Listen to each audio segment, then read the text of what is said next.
Hindi tips and ട്രിക്സിൻ്റെ പുതിയൊരു എപ്പിസോഡിലേക്ക് എല്ലാ കൂട്ടുകാർക്കും സ്വാഗതം. നാളെ 8ാം ക്ലാസ്സിൻ്റെ ഹിന്ദി എക്സാമാണ്. അപ്പോൾ 7ാം ക്ലാസ്സിൽ നിന്നും തികച്ചും വ്യത്യസ്തമായ ഒരു പരീക്ഷാ രീതിയാണ് 8ാം ക്ലാസ്സിലേത്. 1.5 മണിക്കൂർ പരീക്ഷ, 40 മാർക്ക്. അത് ആദ്യം മനസ്സിലാക്കുക. 40 മാർക്കിൻ്റെ പരീക്ഷ എഴുതാൻ നിങ്ങൾക്ക് ആകെ 1.5 മണിക്കൂറാണ് സമയമുള്ളത്. 15 മിനിറ്റ് കൂൾ ഓഫ് ടൈമാണ്. അപ്പോൾ ഈ 40 മാർക്കിൻ്റെ പരീക്ഷയ്ക്ക് നിങ്ങൾക്ക് 8ാം ക്ലാസ്സിൽ നിന്നും ആദ്യത്തെ 4 ചാപ്റ്റേഴ്സിൽ നിന്നാണ് ചോദ്യങ്ങൾ വരിക. പേഡ് എന്ന കവിത, ജൂലിയ ഓർ ലൂണ എന്നുള്ള കഹാനി, ഹാച്ചി കി കഹാനി എന്നുള്ള കഹാനി, ബാബ ഓർ ബാബ കി ചടി എന്നുള്ള കവിത. അതായത് 2 കഹാനി 2 കവിത. ഈ 2 കഹാനി 2 കവിതയും എഴുതിയ എഴുത്തുകാരുടെ പേര് കൂടി ഒന്ന് പഠിച്ചു വെക്കണം. അപ്പോൾ നിങ്ങൾ പഠിക്കുമ്പോൾ ഇങ്ങനെ പഠിക്കാം.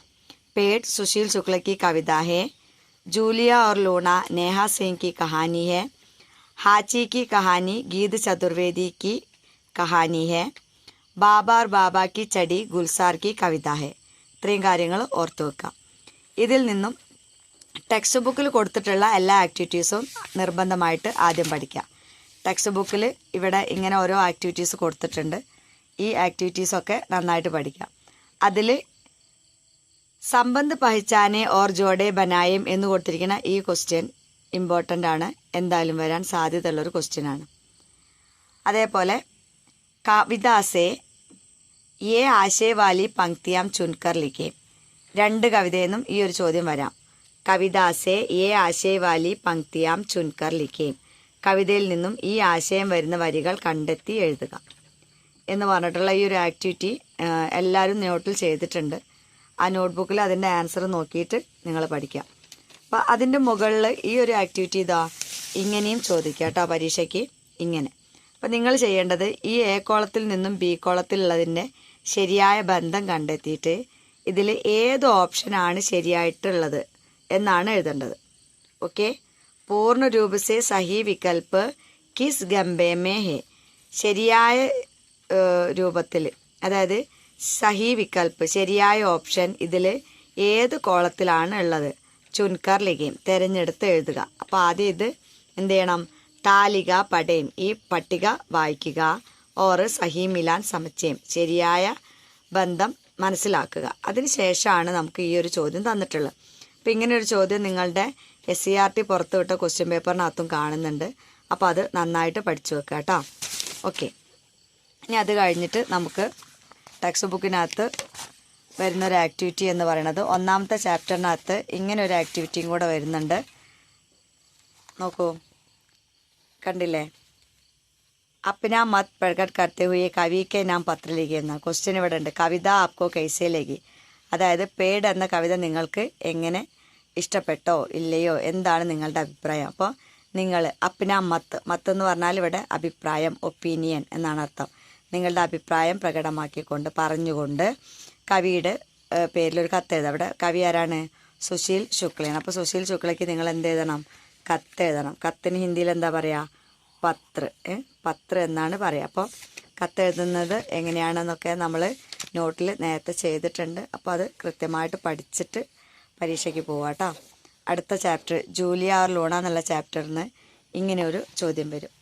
സഹി പ്രസ്താവ് ചുൻകർ ലിഖേം. സഹി പ്രസ്താവ് ചുൻകർ ലിഖേം. കഥയെ ആസ്പദമാക്കിയിട്ട് കുറച്ച് സെൻറ്റൻസ് തരും. അതിൽ നിന്നും ശരിയായത് നിങ്ങൾ കണ്ടെത്തി എഴുതണം. പിന്നുള്ളതാണ് പോസ്റ്റർ. ഇവിടെ തന്നിരിക്കുന്ന ചോദ്യം എന്താണ്? ലൂണാക്കെ സംരക്ഷൺ പറഞ്ഞാണ്. ലൂണയെ സംരക്ഷിക്കുക എന്ന മെസ്സേജ് കൊടുത്തുകൊണ്ട് പോസ്റ്റ് തയ്യാറാക്കുക. ആ ക്വസ്റ്റ്യൻ നമുക്ക് പ്രകൃതി സംരക്ഷണവുമായിട്ട് ചോദിക്കാം, ജലസംരക്ഷണമായിട്ട് ചോദിക്കാം, ജൽ അമൂല്യ ഹേ, അങ്ങനെയൊക്കെ പറഞ്ഞിട്ട് ഈ ഭാഗത്തുനിന്ന് എന്തായാലും ഒരു ചോദ്യം പ്രതീക്ഷിക്കാം കേട്ടോ. അടുത്തത് സേട്ട്, ജൂലിയ और സേട്ട് കെ ബീച്ച് കി ബാത്ചീത്ത്. ജൂലിയയും സേട്ടും തമ്മിലുള്ള സംഭാഷണം എഴുതാം. അതേപോലെ അടുത്തത് ഇതാ കഹാനി കി ഘടനാവും കോ ക്രമസേ ലിഖേം. ക്രമത്തിൽ എഴുതാൻ. ഇത് ഇങ്ങനെ ഒരു ആക്ടിവിറ്റി നമുക്ക് എന്ത് ചെയ്യാം? പ്രതീക്ഷിക്കുക. അതായത് കഥയിലെ ഈ സന്ദർഭങ്ങളെ നിങ്ങൾ എന്ത് ചെയ്യണം? ക്രമത്തിൽ എഴുതുക. ആദ്യം നടന്നത് ആ ക്രമത്തിൽ എഴുതാം. ഓക്കെ. പിന്നുള്ളതാണ് ഇവിടെ നമുക്ക് അടുത്ത ചാപ്റ്ററിന് ഇങ്ങനെ ഒരു ആക്ടിവിറ്റി. ടെക്സ്റ്റ് ബുക്കിൽ ഇങ്ങനെ ഒരു ആക്ടിവിറ്റി തന്നതുകൊണ്ട് ഇത് നിങ്ങൾ 7ാം ക്ലാസ്സിൽ ചെയ്തതാണ്. ഇങ്ങനെ ഒരു ആക്ടിവിറ്റി ചിത്രങ്ങൾ തന്നിട്ട് ചിത്രത്തിന് യോജിച്ച സെൻറ്റൻസ് താഴേന്ന് കണ്ടെത്തി എഴുതാനുള്ളത്. ഇത് നിങ്ങൾ 7ാം ക്ലാസ്സിലും 6ാം ക്ലാസ്സിലൊക്കെ ചെയ്ത് പരിചയമുള്ളതാണ്. അതുകൊണ്ട് നിങ്ങൾക്കത് കുഴപ്പമുണ്ടാവില്ല. പിന്നെ ഇവിടെ നോക്കൂ, ഇവിടെ കണ്ടോ, പടേം ഓർ പ്രശ്ന ബനായ എന്ന്. പ്രശ്ന ബനായ എന്ന് പറഞ്ഞാൽ എന്താ? ചോദ്യം നിർമ്മിക്കാനാണ്. ഇങ്ങനെ ഈ ഒരു പാരഗ്രാഫ് വായിച്ചിട്ട് നിങ്ങളോട് ചോദ്യം ഉണ്ടാക്കാനാണ്. അങ്ങനെ ഒരു ക്വസ്റ്റ്യൻ നമ്മുടെ മോഡൽ ക്വസ്റ്റ്യൻ പേപ്പറിൽ കാണുന്നുണ്ട് കേട്ടോ.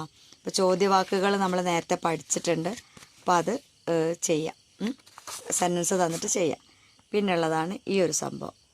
ഇത് ഇവിടെ വഹ് പ്ലസ് സർവനാമങ്ങൾ, വഹ് എന്ന സർവനാമത്തിൻ്റെ കൂടെ ഈ പ്രത്യയങ്ങൾ ചേർന്നാൽ എങ്ങനെയാവും എന്നുള്ളതിന് ഒന്നുകൂടെ എക്സാമ്പിൾ കൊടുത്തിട്ടുണ്ട്. വഹ് പ്ലസ് മേം, ഉസ് മേം. കണ്ടോ? അപ്പോൾ ഇവിടെ ബാക്കിയൊക്കെ എന്തായിരിക്കും? ഉസ് ചേർത്തിട്ട് ഇത് ബാക്കി വഹ് പ്ലസ് ക, ഉസ് ക, വഹ് പ്ലസ് നെ, ഉസ് നെ, അങ്ങനെ വരും. അപ്പോൾ ഇനി ഇവിടെ വഹ് പോയിട്ട് യഹ് ആണെങ്കിലോ ഒക്കെ ഈ ഉസ് എന്നുള്ളതൊക്കെ എന്തായിരിക്കും? ഇസ് എന്നായി മാറും. ഓക്കെ, വഹ് എന്നത് എന്തായിരിക്കും? വഹ് എന്നത് ഉസ് എന്നാവുമ്പോൾ യഹ് എന്നുള്ള എന്തായിരിക്കും? ഇസ് എന്നായിരിക്കും. അപ്പോൾ അത് സർവനാം എന്നുള്ള ആ ഒരു ഭാഗത്തുനിന്ന് വരുന്നതാണ് കേട്ടോ. സർവനാം എന്ന ആ ഭാഗത്തുനിന്ന് വരുന്നതാണ്. നോക്കൂ, വഹ് വഹ് പ്ലസ് ഇവിടെ ഏത് സർവനാമായി പ്രത്യയം ആയിക്കോട്ടെ, കാക്കയ്ക്ക് ഏതോ ആയിക്കോട്ടെ, അവിടെ നമുക്ക് എന്ത് വരും? ഉസ് എന്നിലാണ് സ്റ്റാർട്ട് ചെയ്യുക. അപ്പോൾ നമുക്കിവിടെ ഫസ്റ്റ് ലെറ്റർ മാത്രം എടുക്കാം. ഉ വ. അതേപോലെ യഹ് എന്ന സർവനാമത്തിൻ്റെ കൂടെ നേക്കോസെ കാക്കയ്ക്ക് ഏത് പ്രത്യയം ചേർന്നാലും ഇസ് എന്നാണ് വരിക. അപ്പോൾ നമുക്ക് അതിൽ ഫസ്റ്റ് ലെറ്റർ കണ്ടെടുക്കുക. എന്ത് ചെയ്യാം? ഇങ്ങനെയാവും. അപ്പോൾ നമുക്കിതിനെ ഒന്ന് പറയാൻ എളുപ്പത്തിന് എങ്ങനെ എഴുതാ? ഈ യ ഊ വ. ഓക്കെ, ഈ യ ഊ വ. ഇപ്പം ടെട്ടെ ഈ യ ഊ വ എന്നിട്ട് നിങ്ങളെ സ്കൂളിൻ്റെ പേര് പറഞ്ഞിട്ട് നിങ്ങൾ ചെയ്യല്ലേ, ആ സാധനം ഇവിടെ നമുക്ക് അപ്ലൈ ചെയ്യാം. ഈ യ ഊ വ. ഓക്കെ, സംഭവം മനസ്സിലായിട്ടുണ്ടാവും എന്ന് വിചാരിക്കുന്നു. അപ്പോൾ യഹ് പ്ലസ് ക ആണെങ്കിൽ ഇസ് ക എന്നായിരിക്കും ആൻസർ വരിക. കണ്ടോ? യഹ് പ്ലസ് ക, യഹ് പ്ലസ് ക, ഇസ് ക, ഈ യ ഊ വ. അങ്ങനെ ഓർത്ത് വെക്കാം. പിന്നുള്ളതാണ് വിശേഷൻ എന്ന് പറഞ്ഞിട്ടുള്ള വേറൊരു ടോപ്പിക്. വിശേഷൻ കണ്ടോ? വിശേഷൻ ഇവിടെ ഹട്ടെ കട്ടെ ആത്മി, ഹട്ടെ കട്ടെ, ചോട്ടി ലടുക്കി, ബഡാ പേഡ്, അങ്ങനെയൊക്കെയുള്ള വാക്കുകൾ ഓരോ നാമപദത്തിനെയും വിശേഷിപ്പിക്കാം. സർവനാമം ഇപ്പോൾ ടീച്ചർ പറഞ്ഞു. സമാനാർത്ഥി ശബ്ദ്. ഇപ്പോൾ പേട്, വൃക്ഷ്, ചിടിയ, പക്ഷി, ഇങ്ങനെയുള്ള വാക്കുകൾ. അതേപോലെ ഒന്നാണ് നമൂനയ്ക്ക് അനുസാർ ലിഖേ എന്ന് പറഞ്ഞിട്ടൊരു ക്വസ്റ്റ്യൻ വരും. അത് നിങ്ങൾക്ക് ക്വസ്റ്റ്യൻ പേപ്പറിൽ ഒരു മാതൃക തരും. നമൂന പറഞ്ഞാൽ എന്താണ്? നമൂന പറഞ്ഞാൽ മോഡലാണ്, മാതൃകയാണ്. പിന്നെ ലഘ് എന്ന ഹെൽപ്പിംഗ് വെർബിൻ്റെ പ്രയോഗം നമ്മൾ പഠിച്ചിട്ടുണ്ട്. പിന്നെ 4 മാർക്കിൻ്റെ ക്വസ്റ്റ്യൻസ് മിസ് ഇവിടെ കൊടുത്തിട്ടുണ്ട്. പത്ര, ഡയറി, സമാചാർ റപ്പട്ട്, ലഘുലേഖ്, പോസ്റ്റർ, ബാച്ചീത്ത്, സഹി പ്രസ്താവ് ചുൻകർ ലിഖേം. സഹി പ്രസ്താവ് ചുൻകർ ലിഖേം എന്ന് പറഞ്ഞാൽ എന്താണ്? ശരിയായ സ്റ്റേറ്റ്മെൻറ്റ് തിരഞ്ഞെടുത്തത്. അപ്പോൾ ഞാൻ നേരത്തെ പറഞ്ഞു, വീഡിയോയുടെ ഫസ്റ്റ് ഭാഗത്ത് പറഞ്ഞിട്ടുണ്ട്. പിന്നെ സഹി മിലാൻ കരയും, സഹി മിലാൻ കരേൻ്റെയും നേരത്തെ ക്വസ്റ്റ്യൻ പേപ്പർ കാണിച്ച് തന്നില്ലേ, അതാണ്.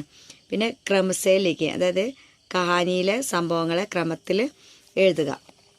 ഇങ്ങനെ കുറച്ച് ആക്ടിവിറ്റീസ് ലഘിൻ്റെ പ്രയോഗം ഇവിടെ കൊടുത്തിട്ടുണ്ട്. കണ്ടോ? ഇതൊക്കെ നമ്മൾ ചെയ്തതാണ്. അപ്പോൾ അതൊക്കെ ഓർത്ത് ചെയ്യുക. വിശേഷണം ഇവിടെ കൊടുത്തിട്ടുണ്ട്. കണ്ടോ? ശാന്താർ പിള്ള. അപ്പോൾ ഇതിൽ ശാന്താർ എന്നതുള്ള എന്താണ്? വിശേഷൻ. ഓക്കെ, പിന്നെ ഈ കൊടുത്തിരിക്കുന്ന മൊത്തം വേർഡ്സും എന്താണ്? വിശേഷണമാണ്. ഇതൊക്കെ നമ്മൾ ടെക്സ്റ്റ് ബുക്കിനകത്ത് നോക്കി ചെയ്തതാണ്. ഇനി പിന്നെ അടുത്തത് ബാബ ഓർ ബാബാക്കി ചടി എന്ന ചാപ്റ്ററിനകത്തെ ആക്ടിവിറ്റീസും കൂടി ഒന്ന് നോക്കിയിട്ട് വളരെ നന്നായിട്ട് എക്സാം എഴുതാം. ഏറ്റവും സിമ്പിളായിട്ട് എഴുതാൻ പറ്റട്ടെ എന്ന് ആശംസിക്കുന്നു. Okay, all the best.